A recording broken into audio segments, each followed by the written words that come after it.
This podcast is a proud member of the Unidentified Network.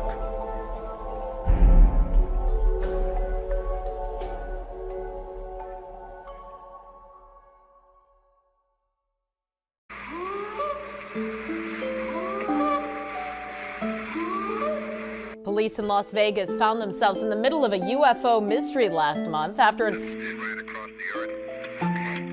To us, big eyes. They have big eyes. 911, what are you reporting? We got someone or something crawling around out here. Did you see what it was?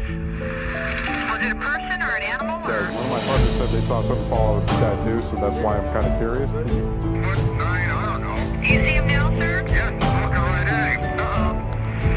Okay, hang on. He's right. Is he in your yard, sir? Yeah, he's good. He's big. Okay, what's he doing in your yard?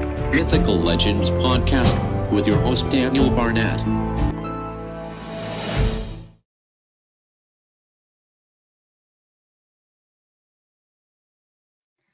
And welcome back to the Mythical Legends Podcast. And live we are.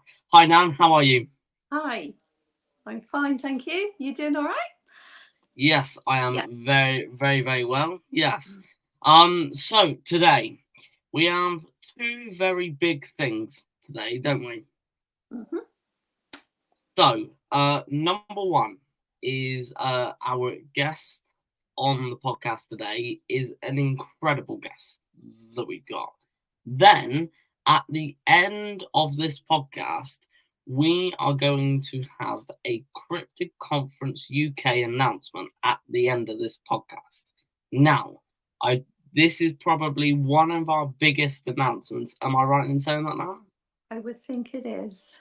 Yeah. You're right. There's a lot of info that we need to get into this podcast. So, do me a favor, if you are watching now, share this link as much as you possibly can, so then this announcement gets to everyone. But first, let's bring on our guest, and let's talk about the inspiration to his work.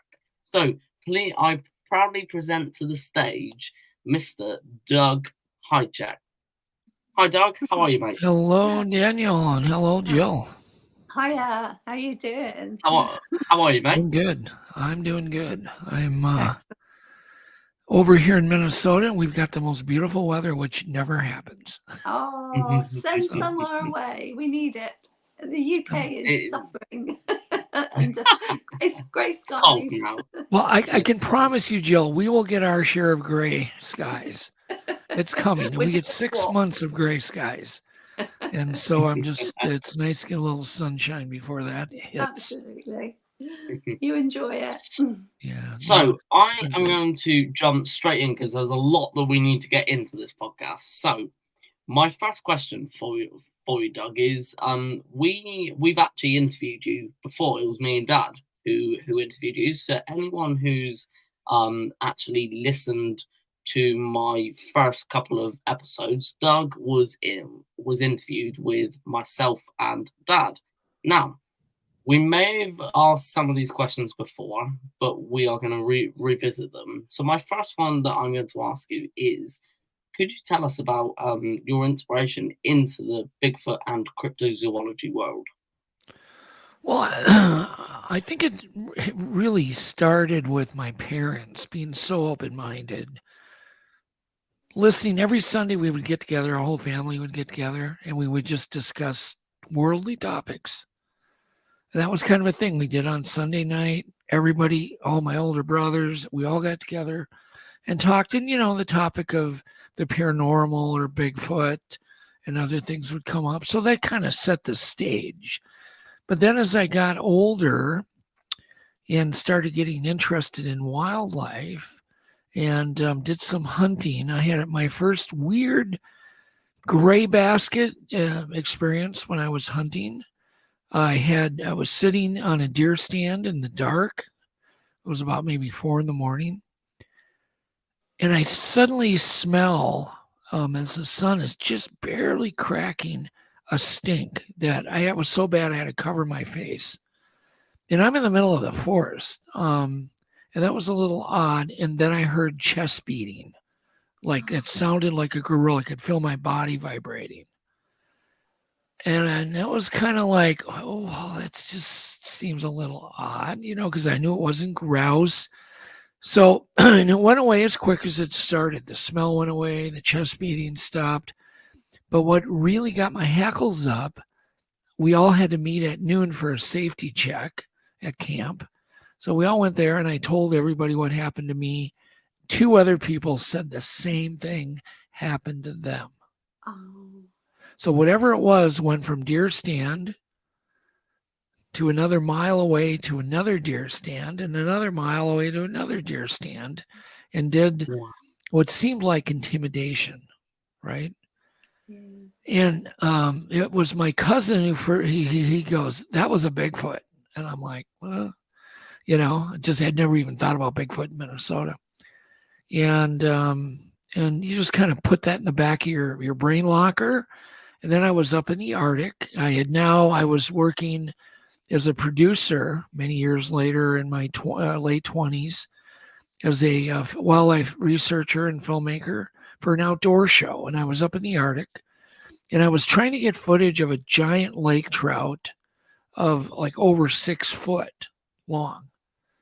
I had seen one earlier at a different lake, and I was up there with a fisheries biologist, and we were trying to get the first footage of one of these giant, out of the niche lake trout. And we stopped to take a pee break. I think I was the one that had to pee. We stopped to take a pee break on shore, and there were footprints in the sand, very clear, beautiful, big, 16+ inch footprints. They walked up the sand, and of course, we were all looking at them, and we're confused. And we go up, and they followed these footprints into the pea gravel, and that's where there was a big rock. And I said, Rick, get on that rock and jump off it and see how deep you can, put your body. He's 300 pounds, so he jumped off the rock, didn't even hardly dent the pea gravel. So that's interesting because these tracks were like really deep. And then we followed them into the moss. As you know, when you get up if you get into northern Scotland, it's very, very a lot of lichens, treeless. And it was similar to that. And the footprints were, huge strides apart. But here's where it got me. There was a footprint in front of a tree, about 7 foot tall, and a footprint directly behind that tree, which means it stepped over the tree. Oh. Wow. And at that point, everybody who was with me said, we need to leave now. Because something made these tracks in the middle of nowhere. You have to remember, we had to fly 6 hours by float plane and be dropped off in the middle of nowhere. So this was not some person doing a hoax. Everybody knew that. They weren't polar bear tracks because we were a little too far west for polar bears, and on and on. And so I asked to follow them, to continue to follow those tracks. And we followed them through these stunted trees, back out into the tundra. And there, as far as your eye could see, you could see those tracks going off into the horizon in a very straight line, I might add. How our tracks are kind of, offset. These tracks were in line, perfectly in line. Wow. And I came back from that trip and I couldn't get it out of my head. Like that, it was a light bulb moment. Like, okay, this is what I need to do. I want to go after this mystery. So I took all of my wildlife research efforts and put it into this. And that was, it's almost 40 years ago now. So there we go. Wow. That's May I ask, did you cast any of those tracks? No, because we were up there looking for lake trout. We weren't. I wasn't doing Bigfoot. We didn't have any plaster, so no. And I did photograph them all with a video, a broadcast quality video camera, and a story did run on NBC that I was working for. Ran, and it was called The Mysteries of the North. They even licensed the Patterson footage. This goes way back. And they ran the story, and then they recycled all my tapes. because it's for the news. They didn't give a crap. And I was like, I want my stuff back. And they're like, well, they tape over that stuff. So it got taped. Everything got taped over. Oh, frustrating. But yeah, I made a VHS copy and sent it to Peter Byrne to get his opinion of the trackway, everything. And Peter got back to me, and he was telling me about a sighting that was in that area back in the 1800s or something. And my theory is that they were up there hunting caribou. That was my theory at that time. So, did you guys have caribou and just like reindeer, I guess you call them? You might even call them elk. Yeah, I'm not sure what in Scotland there's some bigger deer. Yeah, they have the white, kind of the white head and the beard. And here in North America, we call them caribou or reindeer. But, we've got smaller deer, several different types around. We're down in the west. Well, because I wondered, what do they eat in this big open area? There's not really a lot of places to hide, but you don't need to hide up there. There's nobody up there. At that time, there were not even any native peoples anymore that lived up in there, because I did find a couple of abandoned villages that were abandoned many, many, many years ago. So there's more wilderness now up there than there ever was. We're talking thousands of miles without one road or one trail, nothing. Yeah. And so lovely in one way. Yeah. And so I get back and I started right away trying to produce programming, hooked up with Matt Moneymaker from the BFRO, tried to get a program going, finally sold Legend Meets Science to Discovery Channel, and then produced that. And that led me to doing Mysterious Encounters for the Outdoor Life Network, and then eventually Monster Quest for the History Channel. Yeah. So it was a slow progression of, successes, I guess, and interest in wildlife. So, I always think of myself as really a researcher, a wildlife researcher. So I've had some pretty good success in that in a few different categories.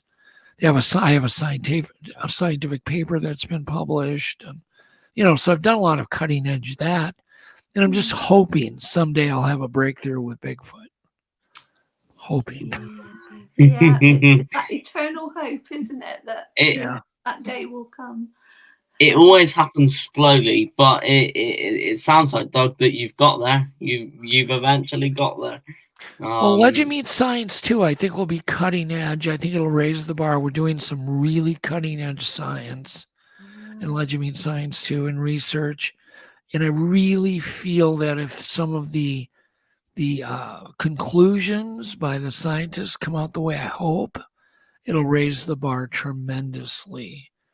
But it isn't going to solve the mystery. But I think I think the mystery is being raised, and I know you guys have your own mystery going on over there. Yeah. And it's just a matter of taking it seriously and working hard at it. And I think things can happen. I think we're getting closer to an answer. Ever so inching closer. Yeah. As you mentioned it then, Doug, so what do you think about Bigfoot in the UK? What's your opinion? Do you think we have something? Or I have there's no reason to believe you don't. How's that? I know they swim. Oh my God, they're nicknamed the water apes. So to be in an area, they're on Vancouver Island, right? And that's quite a swim from the mainland too. I have no problem. No problem at all, because look at, the UK is sandwiched into Europe that has, and all sorts of, there's wilderness all through Europe. And, all through, like I've been to most of Europe, explored it, been to Russia, and there's wilderness everywhere. Yeah. There's no reason that these things couldn't migrate slowly. You know, whether they did it thousands of years ago or whether they did it 10 years ago. Recently, yes. Could have been done at any point. I think the population is growing because of the abundance of deer we all have. And I would imagine, Jill, do you agree that you have more deer now in the UK than you ever had? I would think so. Yes. Yes. So, I would. And I think although our forests are so small compared to lots of other countries, each time we've been up and you just look logically and think something we went up could today. be just yes, we were up there this morning, but just so many feet away, you wouldn't see anything in that the thick trees and the undergrowth. It was like we were could be stood there and you wouldn't know. If it didn't want to be seen, you wouldn't know. So I think anything's possible.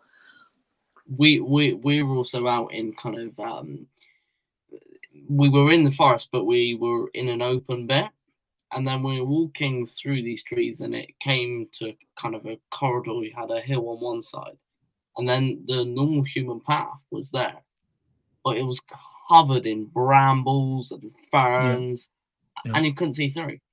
So if you were on that normal trail, and it was wet today, which means we were walking very, very silently.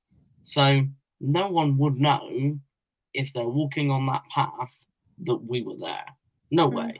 Because we were walking, so there was times where we were just standing there. Well, you saw 3 deer this morning, didn't you? 2 at one stage, and then 1 as we were leaving. So. Well, if you think about it too, these things just, they probably travel at night most of the time.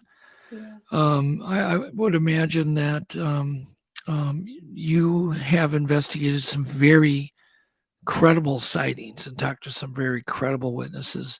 That's important. I mean, it's anecdotal, but it really adds up. I mean, here in North America, we have 10,000 documented investigated sightings.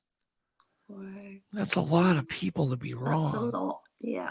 And I would imagine people in the UK are far more shy to come forward. Definitely. One, I know how conservative, the average UK person is. They're generally going to see something, and they're not going to say anything. Yeah. So you're probably getting 1%, guys. 1% of the data. Yeah, it's a problem. Yeah. And that's partly why running conferences can help, because sometimes when people come, we've had a couple that have come to us and gone, "Oh, we saw this," and it just rolled off their tongue. So that's where those, and yes, I think that people will hide because they're afraid that they will be ridiculed and that kind of stuff. So I think totally, absolutely. And now even you would agree with that, wouldn't you? That there's because we don't have many places where anybody could come and say it. So the last couple of conventions we've had, that's what most of the people have said. It's amazing to come together and just chat with other people. You might only have a small, an interest in it, not a belief, but it's something you can talk to with like-minded people. Well, here's the beauty of what you're in the UK. So that's been really interesting. We've met some great people, haven't we? Some real characters. Well, the beauty of what you're doing is the more you talk about it, the more you get out, the more people will come forward. That's right. Yeah. So it's very exponential. Yeah, we found that we're sort of learning all the time, aren't we? Learning so much more about every person's opinions. You start to put together a bit of a story and a pattern. Yeah, and I think that's the joy of kind of getting people together, just to let them speak, let them have their voice. And that's why I think conferences are so good, because people can come together and just talk. Right, so guys, to everyone watching, I'm going to play a little advert. And Doug, you haven't seen this advert before, so if you No, come back sir. on laughing, then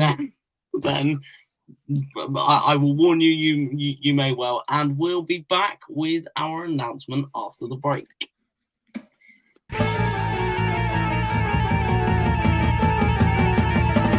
For half an hour on Saturday afternoons and for quarter of an hour on Wednesday evenings, the world's only show about hard science, weird shit and surreality. And it's co-presented by an anthropomorphic chicken.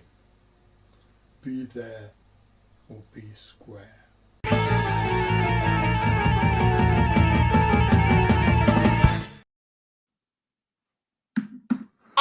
I know that man. You know how We know crazy that he man. is. What is his name again? Jonathan Downs. Yeah, yes. Yeah. A friend of mine stays over at his house. I guess he's got quite a home full of a Richard lot Freeman? of eclectic stuff. Is it He had- Richard yeah. Freeman? No, it is Tim. Tim. I don't want to say his last name, but Tim. Do you know Tim? Okay. I've heard John mention him before. Yeah. Yeah. So Yeah. Tim's a good friend, and Tim goes and visits him and stays over there, goes over there and helps him. Yeah, he's a character. He is such a Yeah, character. that He's is probably the best way to explain it. That is probably the best way, Doug. Yeah. Yeah. He's- And Tim was he's telling me he has a absolutely- sarcophagus in his home. Yeah. And in a stuffed weasel. I'm like, that's all I need to know. Well, Daniel's been there, haven't you? You've been to his house. It's I've seen it. Yeah, because yeah. Tim has done live from there at Jonathan's house, and yeah. he's amazing. It's probably it could be done within a series. You could do a horror series there. That's Yeah, there you go. I walked into this dark corridor, and then I saw this stuffed orang panda figure that was made for John, and I went, "Is that real, or is it not?" That was how freaky it was. Yeah. But he's just lovely and been superb. Yeah. As such a good friend for Daniel, good teacher, mentor. That's cool. He's Very amazing. cool. We love it. So, now, Doug, I'm going to come to the announcement now for everyone to hear, and I will post a post about it after. Are you good for me to go on to that now? You go right ahead, Daniel. Brilliant. So, for everyone out there who knows that we have the Cryptid Conference UK going on next May 31st, am I right in saying that now? 31st of May next year, yeah. And we have VIP packages and all sorts of stuff for you to get involved in. Now, for all our VIPs, it will be a 3-day event. So Friday, Saturday, and Sunday. When I say that, a shiver goes down my spine. On the Sunday, we will be having some amazing virtual guests. Now, I'm pleased to announce that our last virtual guest, the person to end the conference, will be Doug Hajicek, who will be coming on virtually. So Doug will be our last guest for us to listen to on the Sunday. Now, Doug, we are so thankful for you doing this. So thank you. Well, I'm honored to do it. I've got a great presentation for your conference, so it should be really good. Oh, amazing. Should be amazing. good. So to everyone out there, Doug will be talking in the VIP package. So if you guys are wanting to kind of talk to Doug and listen to Doug's talk, then we have a couple of VIP packages left. I added 5 more yesterday. So but then we are completely sold out. And then come and listen to Doug. Now that is one announcement. I have another announcement to make to you guys. Now, this is something that I've never done before, and I've never watched this film before. My granddad has, but I can't wait for this. So, without further ado, something that we're gonna try out next year is on Sunday afternoon. We are going to be doing a Legends Meet Science 1 preview and screening at this conference. So it is open to everyone. Tickets will be £10 for general admission. And then we are going to have a ultimate. Now, please, what's the name? We're offering an ultimate movie package. And do you want to say what it includes? Go on. Yeah, it's going to be you get in to see the screening. You'll have front row seats, priority seating. You'll also be given, I'm not allowed to call it a goodie bag apparently, a package which is Cryptid Conference. It'll be a Cryptid Conference bag. It will be with some go on. merchandise inside it. So we will also have some stuff inside this bag for you to watch the film with, and then we are going to be having all of our guest speakers in the same room as well. I'm hoping. And then you guys can sit down and watch this film. Now, for the VIPs, you guys can watch Doug's talk, listen to Doug, and then this will not be part of the VIP package. So if you would like to kind of see the screening after Doug's talk, then that would be on top. Now, the ultimate movie package will be £25 per person. And it will include the entry tickets. Now, Doug has very, very kindly said that we can donate the general admission money to the charity. Is that all right, Doug? Correct. Absolutely. Very generous. Thank you. That would be amazing. And children free. Do we just say children free? Yeah. Right. I think I had mentioned, Daniel, I'm going to provide some books also for door prizes for you guys that you can give away. Fantastic. That would be amazing. Yeah. So, we Doug, we thank you so much for that because that would be amazing. We can't thank you enough for that. That's and I'll throw in some Legend Meet Science DVDs too. That you guys can give away. Wow. Yeah. Wow. Oh, well, you guys hear it there then. So Doug will be sending some stuff that you can collect on the door from the organizers, and then you guys can watch this amazing film that I yet to watch still. And then if you guys are interested in hearing Doug's talk as well, then you need to purchase the VIP package.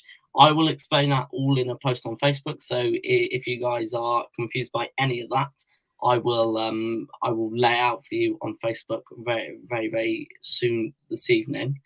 But yeah, Doug, again, all I can say is thank you so much for the opportunity for that, because that my pleasure, guys. My pleasure. Oh, amazing. So before we kind of end this podcast, because I know that you've got other things to do this evening, would you be able to tell us kind of a little bit about your talk and a little bit about what people can expect? Sure. One of the things that we'll do in the talk, I will play some clips from Legend Meet Science 2, so people will be able to see some exclusive content. But I get into all sorts of aspects of, one, some of the wildlife research that I've done, but then the Bigfoot research I've done and some of the things that I've uncovered that people, I guarantee, do not know about the Bigfoot mystery and in many aspects of it. I think a lot of it will be brand new to people. I really do. Generally, I'm not public with the information that I do in my talks. So it's generally private information that I share only with live audiences in person, face to face, like at a conference. So, yeah. I love this comment below, Doug. I'm sorry. Say that one more time, Daniel. I'm sorry. I love this comment below that I've got on the screen. Oh, is Doug providing airfare for any Florida Bigfooters? Oh, let's see. All I can say is who wants to know? Maybe that could be arranged. I am worried about how they're doing down there right now with the water, especially the water. It's not good. We are very concerned for Florida.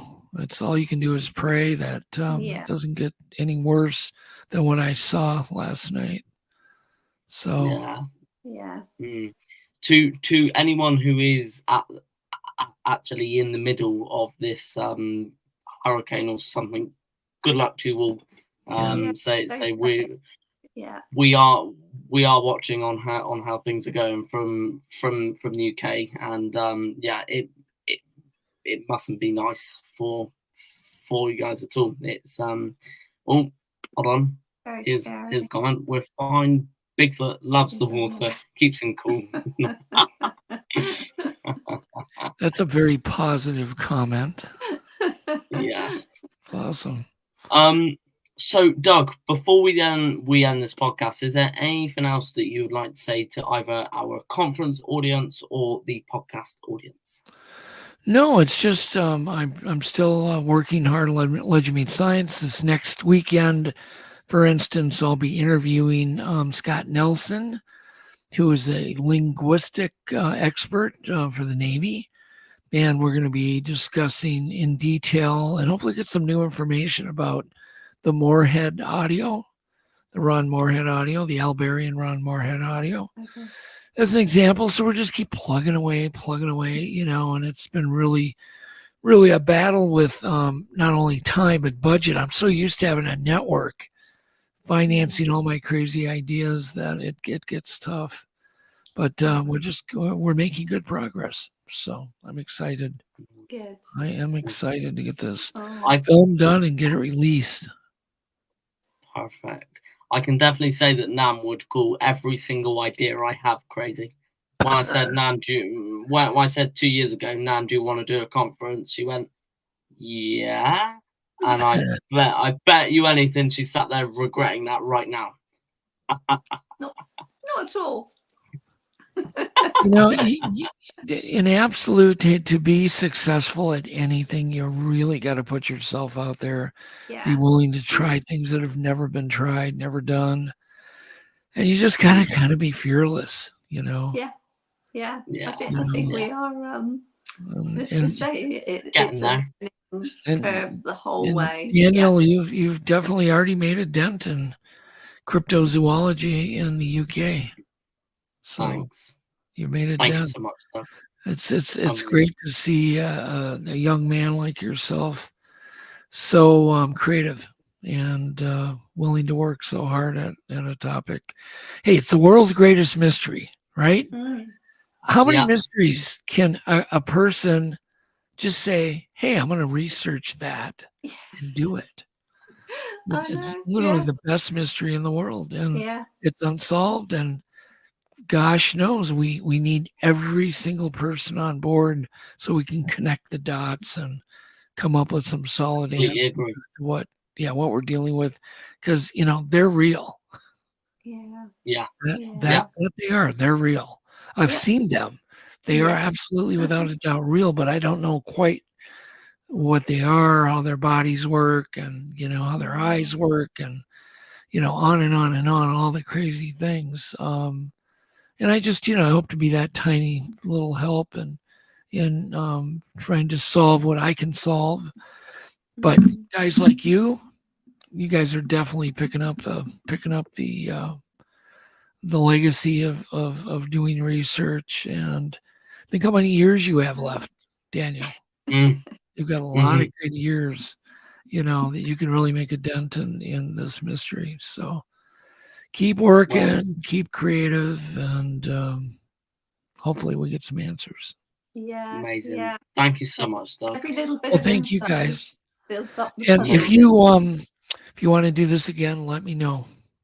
We'll do. Definitely. All right. Yeah. Thanks. Definitely. Guys. Love Yeah. to. Amazing. We'll talk soon, Thanks. Daniel. Good meeting you, Amazing. Jill. Bye. Yeah, you Amazing. too. Thank you so much. Thanks, you. Doug. Thanks. See you soon. So to everyone out there, I thank you so much for watching this podcast. We are going to release everything over Facebook now with everything that we've said. But I thank you so much for watching. Thank you, Nan, for being the co-host yet again. And we shall see you all soon.